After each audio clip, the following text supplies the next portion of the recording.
네, 오늘은 우리가 부활절 둘째 주일로 지킵니다.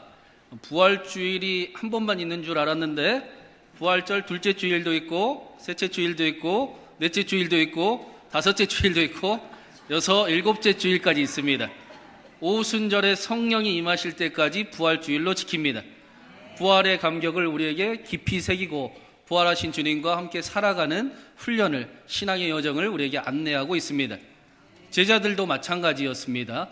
예수님이 부활하심을 보고 와, 예수님 부활하셨다 하고 끝나지 않았습니다. 40일 동안 예수님과 동행했습니다. 부활하신 예수님과 함께하는 시간을 보내고 오순절에 성령이 임하실 때까지 부활의 감격을 깊이 새기며 삶을 살아갔습니다.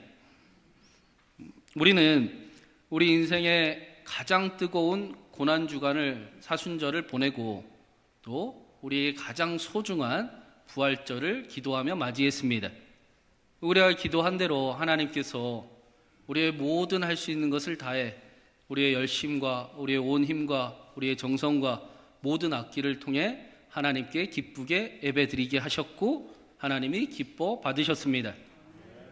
후에 말씀을 들어보니까 얼마나 힘을 다했는지 몸살난 분들도 꽤 계시고 목소리가 안 나오는 분들도 꽤 계시고 저도 피로가 막 몰려와가지고 아라고 얘기하는지 어라고 얘기하는지 모르는 한 주를 보낸 것 같습니다. 육신의 연약함이 우리에게 비록 있지만 그러나 부활의 감격은 더욱 큽니다. 부활하신 주님이 우리와 함께 계심을 우리는 간직하고 있습니다. 월요일 화요일에 노회에 참석을 했더니 우리 교회 예배 영상을 다른 교회 장로님들이 보셨나 봐요. 엄청 부러워하더라고요. 엄청 좋아하시더라고요. 저도 예배를 드리고 나서 결이 바뀐 것 같아요. 우리 교회가 이제 다른 분들이 부러워하는 교회로 결이 완전히 바뀐 것 같습니다. 나도 저기 가서 예배 드려보고 싶다. 나도 저렇게 예배 한번 하나님 앞에 드려보고 싶다라는 그런 부러워하는 교회가 된 줄로 믿습니다. 그 모습을 보면서 하나님은 얼마나 기쁘게 예배를 받으셨을까? 여러분, 우리가 온 마음 다해 드리는 예배를 하나님이 얼마나 기뻐하셨을까요? 또 우리 교회 성도들은 얼마나 기쁘게 행복하게 예배를 드렸을까? 참 감사한 날이었습니다. 부활하신 예수님이 바울을 찾아가신 것처럼 우리를 찾아오셨습니다. 우리를 사랑하시고 우리와 함께 하시며 우리 삶에 하나님의 영광을 나타내십니다. 우리를 빛으로 인도하시며 우리가 빛으로 나아갔더니 어두움이 사라지는 것을 경험하게 하십니다. 사랑하는 여러분, 부활절 둘째 주일 더 깊이 부활의 감격을 새기고 나아가는 저와 여러분에게 하나님의 함께 하심과 하나님의 능력 되심과 또 부활의 능력이 함께 하기를 주님의 이름으로 축원합니다. 지난주 말씀에 사도 바울은 유대 최고 권력자의 회의였던 산헤드린 공회에서 예수님의 부활을 전했습니다.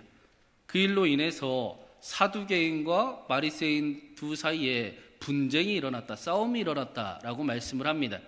그 싸움이 얼마나 대단했는지 천부장이 보기에 바울이 찢어질 것 같았습니다. 그래서 두려워했다라고 말씀합니다. 10절 말씀을 원어로 보면 천부장이 두려워하다, 무서워하다라는 단어가 숨어 있습니다. 10절에 찢겨질까라는 단어 역시 산산조각 나다, 조각조각 찍히다, 박살나다 그런 뜻의 단어입니다. 바울의 생명이 위태로웠음을 우리에게 알려주고 있는 겁니다. 그때 바울을 구한 사람은 로마의 천부장이었습니다. 그런데 문제는 바울을 구해서 간 곳이 로마의 감옥이었다라는 겁니다. 이게 우리에게 때로는 이해할 수 없는 문제가 됩니다. 우리 11절 말씀 한번 같이 읽어보겠습니다. 11절입니다. 그날 밤에 주께서 바울 곁에 서서 이르시되 담대하라. 내가 예루살렘에서 나의 일을 증언한 것 같이 로마에서도 증언하여야 하리라 하시니라. 그날 밤이라는 것은 사도 바울이 그 유대인들의 엄청난 살기가 가득한 수많은 돌에 맞은 다음날 밤입니다. 그 다음날 밤에 산헤드린 공회에 가서 이리저리 몸이 진짜 찢길 것 같이 휘둘리고 온몸이 이제 힘을 다 잃어버린 지쳐있는 밤을 이야기합니다. 인생의 말년이었습니다. 사도 바울이 이제 노년의 마지막 길을 걸어가는 길이었습니다.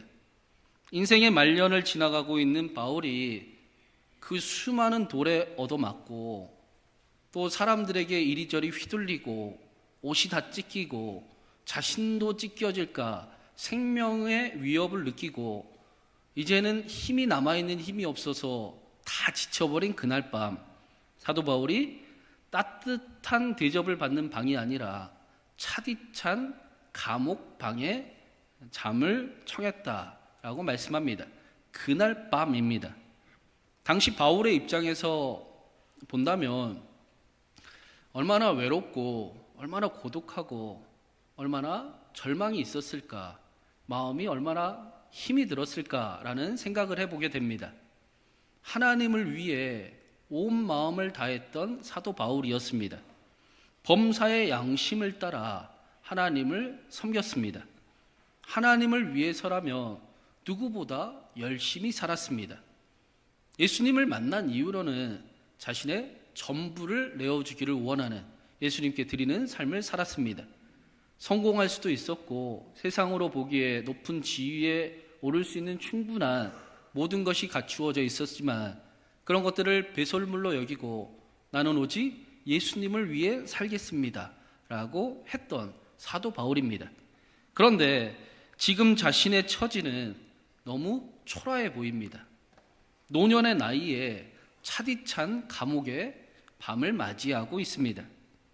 이런 상황을 만나면 많은 사람들이 하나님 나와 함께 하시는 게 맞습니까? 하나님 정말 나를 사랑하시는 게 맞습니까? 하나님 나에게 왜 이렇게 행하십니까? 라는 질문과 또 불만을 터뜨리기가 쉬울 겁니다.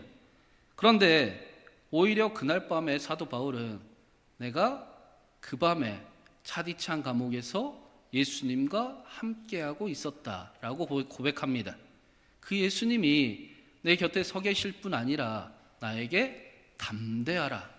내가 너를 통해 반드시 내 일을 이룰 것이다 라고 말씀하신다라고 고백하고 있습니다. 바울이 예수님의 부활을 생각할 때 가장 먼저 드는 생각은 예수님의 찾아오심이었습니다. 예수님이 나와 함께 하심을 부활을 통해 가장 먼저 보았습니다. 죽은 자가 다시 살아나고 죄와 사망의 권세를 이기는 그 승리에 대한 고백은 그 다음의 고백입니다. 기독교 교리도 중요하고 신앙의 고백도 중요하지만 바울에게 가장 먼저 예수님의 부활하면 드는 생각은 예수님이 나를 찾아오셨습니다. 예수님이 나와 함께 하십니다. 예수님이 지금도 살아계셔서 나와 함께하고 계십니다. 그런데 그 예수님이 죽음을 이기신 분이십니다. 죄와 사망을 이기신 분이십니다. 죽은 자도 살리시고 없는 것도 있게 하시는 분이십니다. 그분이 죄인 중에 개수와 같은 나를 용서하시고 나를 사랑하고 계십니다. 나와 함께 하시며 나를 책임지겠다라고 말씀하십니다. 바울도 우리와 똑같은 사람이기 때문에 그 차디찬 그 감옥방은 너무나 서럽고 또 내 처지가 왜 이럴까라고 이야기할 수도 있었겠지만 너무나 절망이 가득하고 어두웠을 수도 있지만 그러나 바울은 그때도 예수님은 나와 함께 계신다. 예수님 나에게 담대하라고 말씀하셨다. 내가 담대할 것이다 라고 고백하는 삶을 살아갔습니다. 이 일이 예수님이 이 찾아오심이 바울에게 엄청난 위로와 소망과 감당할 수 없는 상황을 감당할 수 있는 힘과 능력이 되었던 것입니다. 이것이 바울이 예수님의 부활을 믿는 것이었습니다. 마치 요나가 수올의 뱃속에서도 예수님이 하나님이 나와 함께 하심을 알아 하나님께 기도를 드렸던 것처럼 바울은 차디찬 감옥에서도 예수님과 함께하고 있었습니다. 수올의 뱃속에서 요나의 기도를 들으시고 수올의 구덩이에서 건지신 것처럼 예수님께서 비록 차디찬 감옥에 있지만 이 일을 오히려 선하게 이루어 주실 것을 기대하고 믿었습니다. 담대하게 나아갈 힘이 되었습니다. 그래서 예수님도 담대하라 라고 말씀하십니다. 예수님이 우리에게도 담대하라 라고 말씀하십니다. 여러분, 어떤 고민과 어떤 두려움과 어떤 염려를 가지고 계십니까? 예수님이 우리와 함께 하십니다. 우리에게 담대하라 라고 말씀하십니다. 그런데 그럼에도 불구하고 우리가 하는 생각은 기왕이면 그렇게 하나님 앞에 헌신하고 자신의 모든 것을 드린 바울을 조금만 더 생각해 주시면 안 됐을까? 기왕이면 노년의 나이에 바울의 처지와 입장을 조금만 더 하나님이 생각해 주시고 좋은 길로, 좀 평안한 길로 인도해 주시면 안 됐을까라는 생각을 해보게 됩니다. 그러나 우리 12절 13절 말씀 한번 읽어보겠습니다. 12절 13절입니다. 날 이샘에 유대인들이 당을 지어 맹세하되 바울을 죽이기 전에는 먹지도 아니하고 마시지도 아니하겠다 하고 이같이 동맹한 자가 40여 명이더라. 유대인 40여 명이 바울을 죽이기 전에는 먹지도 않고 마시지도 않겠다라고 맹세하고 동맹을 했습니다. 말씀을 자세히 보면 이들이 함께 당을 지었고 맹세하였고 동맹하였다라고 말씀을 합니다. 바울을 죽이고 싶은데 그 일이 누가 시켜서 한 일이 아니라 내가 죽어도 바울은 죽이고 죽겠습니다. 바울은 반드시 죽이고 내 삶이 끝나도 괜찮습니다 라고 말하는 사람이 40명이 있었다라는 것입니다. 그리고 이들이 대제사장과 함께 바울을 죽일 계획을 실제로 꾸립니다. 15절 말씀에 보니까 대제사장과 장로들에게 당신들이 천부장에 가서 바울에 대해 더 알아볼 일이 있다고 이야기하는 척 하십시오. 그래서 바울이 로마의 요새에서 나오기만 하면, 공회로 이동하기만 하면 로마의 군대가 있든지 없든지 우리가 죽든지 말든지 우리가 바울을 반드시 죽이겠습니다 라고 맹세한 사람이 40명이었습니다. 10사람이 지켜도 한 도둑은 못 막는다 라는 속담이 있습니다. 만약에 바울이 그날 밤에 차디찬 로마 군대의 감옥이 아니라 우리가 원하고 우리가 바라는 따뜻한 거처에서 잠을 잤다면 바울은 그날 밤에 암살을 당연히 당했을 겁니다. 우리의 생각에는 초라하고 어떻게 하나님이 바울을 그렇게 대접을 할 수가 있습니까? 라고 생각하기 쉬운 그날 밤에 하나님께서 바울을 가장 안전한 곳에 예비하게 거하게 하셨습니다. 그날 밤 바울에게 가장 안전한 장소는 로마 군대의 감옥이었습니다.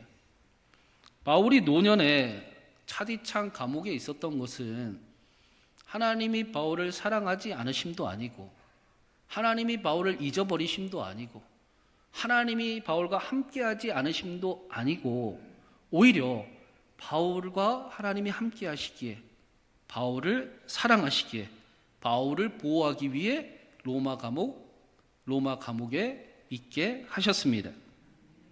그래서 담대하라 라고 말씀하십니다. 네 눈으로 보기에는 화를 당한 것 같고 초라해 보이고 어려움을 당한 것 같으나 내가 너를 책임질 것이다. 내 눈에 그 일이 어려움으로 보이나 그러나 내가 반드시 그 일을 복이 되게 만들 것이다. 그 일이 나와 함께 복이 됨을 경험해라 라고 말씀하십니다. 내가 너를 통해 내 뜻을 반드시 이룰 것이다. 너는 나의 고귀하고 존귀한 자라 라고 말씀하십니다. 하나님이 우리에게도 너는 나의 고귀하고 존귀한 자라. 내가 너와 함께 할 것이다 라고 약속하십니다. 그런데 오늘 말씀에 더 중요한 사실이 있습니다. 오늘 말씀에 보니까 우리 하나님이 말씀만 하시지 않는 하나님이시다라는 겁니다. 우리는 어느 순간부터 너무 말씀만 하시는 하나님을 믿는 신앙이 되어버렸습니다. 그런데 하나님은 말씀만 하지 않으시고 반드시 말씀에 응답하시는 하나님이십니다. 긍정적인 마음을 먹게 하셔서 일이 자연스럽게 잘 풀리게 하시는 그런 정도의 하나님이 아니시라 우리의 기도를 들으시고 우리의 기도에 응답하시는 하나님이십니다. 살아계시고 우리와 함께 하시는 하나님이십니다. 하나님이 우리의 기도를 들으십니다. 하나님이 우리의 기도를 통해 역사하십니다. 하나님이 우리의 기도를 통해 하나님만 하실 수 있는 일을 나타내시는 분이십니다. 유대인들의 그 암살 계획을 천부장이 알게 됐어요. 그리고 그날 밤에 천부장이 놀라운 일을 행합니다. 우리 마지막으로 23절 24절 한번 읽어보겠습니다.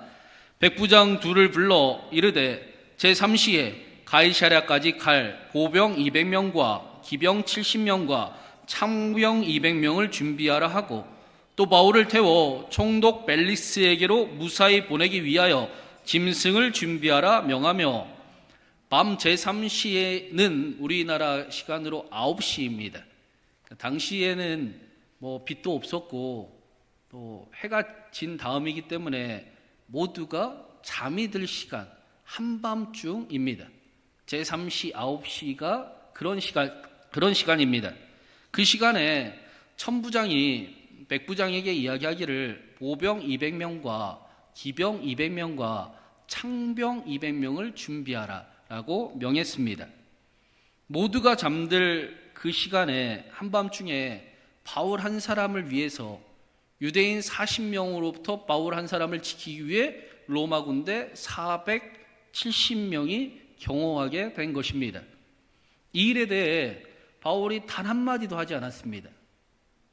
천부장에게 그 누구도 바울 한 사람을 경호하기 위해서 군인 470명이 필요합니다 라고 요청할 수 없는 일입니다.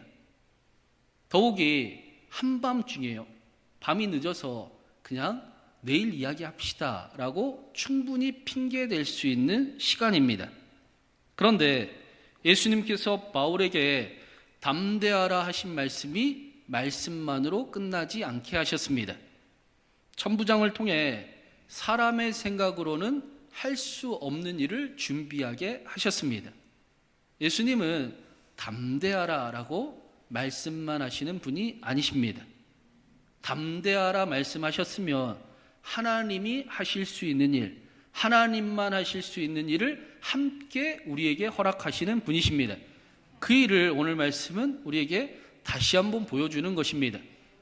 믿음이 없이는 하나님을 기쁘시게 못하나니 하나님께 나아가는 자는 반드시 그가 계신 것과 그가 자기를 찾는 자에게 상 주시는 이심을 믿어야 할지니라. 반드시 하나님이 우리의 기도에 응답하시는 분이심을 믿어야 할지니라. 반드시 하나님의 응답을 기대하며 신앙의 길을 걸어야 할지니라 라고 말씀하는 것입니다. 여러분, 그 미신과 믿음에는 큰 차이가 있습니다. 미신을 믿는 사람들은 엄청난 그 정성과 간절함을 가지고 자신들이 믿는 신에게 기도하는 것을 우리가 잘 알고 있습니다. 새벽마다 일어나 비나이다 정한수를 떠놓고 빌거나 또 엄청난 열정을 가지고 또 간절함으로 그 신을 향해 나아갑니다. 그러나 그들의 행위가 너무나 놀랍고 또 대단하지만 그들의 모습을 보고 우리가 믿음의 사람들이라고 부르지는 않습니다. 미신을 쫓는 사람들이라고 부릅니다. 그 이유는 그들의 믿음의 대상이 죽은 돼지 머리나 그와 비슷한 잡신을 따라가고 있기 때문입니다. 마찬가지로 우리의 믿음은 우리의 행위에 의해 결정되는 것이 아니라 우리가 믿는 분이 누구이신가에 의해 결정되는 겁니다. 우리가 누구를 믿고 있는가, 그 믿는 분이 누군가에 의해 우리의 믿음은 결정됩니다. 반대로 이야기하면 우리가 아무리 열심히 종교 행위를 한다고 하더라도 우리가 믿는 분이 확실하지 않는다면, 우리가 잡신 정도나 섬기는 신앙을 가지고 있다면 아무 소용이 없다라는 것입니다. 우리가 믿는 하나님을 우리가 분명히 알아야 한다라는 것입니다. 여러분, 우리가 믿는 하나님은 어떤 하나님이십니까? 부활하셔서 우리를 찾아오신 하나님입니다. 바울을 부활하셔서 찾아오셨다라는 것은 바울을 이미 용서하셨다라는 것입니다. 내가 너와 함께하기로 작정하셨다라는 것입니다. 그 이스라엘이 출애굽을 하고 가장 큰 죄를 저지른 사람이 누군지 아십니까? 기억나시나요? 이스라엘이 출애굽을 하고 하나님과 이스라엘 앞에 가장 큰 죄를 저지른 사람이 바로 모세의 형 아론입니다. 시내산에서 모세가 하나님의 율법을 받을 때 아론이 그 밑에서 금송아지를 만들었습니다. 이스라엘 전체가 우상 숭배에 빠지게 만들었습니다. 아론이 어마어마하게 큰 죄를 저질렀던 겁니다. 하나님 입장에서도 생각을 해보면 되게 괘씸할 것 같아요. 이제 막 출애굽을 하고 하나님의 나라를 세워가는 그 출발 여정인데 초장에 아론이 완전히 그 일을 김 빠지게 만들어버리고 큰 죄를 저질렀지 않습니까? 온 이스라엘로 하여금 금송아지 우상 숭배를 하게 한 사람이 바로 아론이었습니다. 그런데 놀라운 일을 우리가 알고 있습니다. 아론은 죽어 마땅한 자였고 하나님 보시기에는 대역죄인이었는데 하나님께서 그를 용서하셨을 뿐 아니라 대제사장으로 쓰십니다. 이스라엘이 대제사장인 아론 앞에 자신의 죄를 고하고 속죄해야 합니다. 이제부터는 아론이 온 이스라엘의 죄를 듣고 하나님 앞에 나아가는 사람이 됩니다. 누가 어떤 죄를 짓고 와도 아론은 그를 정죄하지 못했을 겁니다. 자신이 훨씬 더 큰 죄를 지었고 용서함을 받은 사람이기 때문입니다. 하나님이 그 아론을 통해 대제사장의 역할을 감당하게 하십니다. 사랑하는 여러분, 우리가 믿는 하나님이 어떤 분이십니까? 용서받을 수 없는 죄인을 용서하시는 하나님이십니다. 성경은 우리가 믿는 하나님이 우리를 사랑하시고 우리와 함께 하시고 또 우리의 삶의 주인이 되신다, 하나님이 되신다라고 귀에 못이 박히도록 우리에게 말씀하고 있습니다. 그 하나님께서 오늘도 저와 여러분을 향해 담대하라, 내가 너와 함께함이라, 두려워하지 말라, 내가 너의 하나님이 됨이라, 내가 너를 통해 내 일을 이룰 것이다, 너는 나의 고귀하고 존귀한 자가 확실하다. 하나님은 말씀만 하시는 분이 아니라 하나님을 찾는 자에게 말씀이 사실임을 나타내 주시는 분이십니다.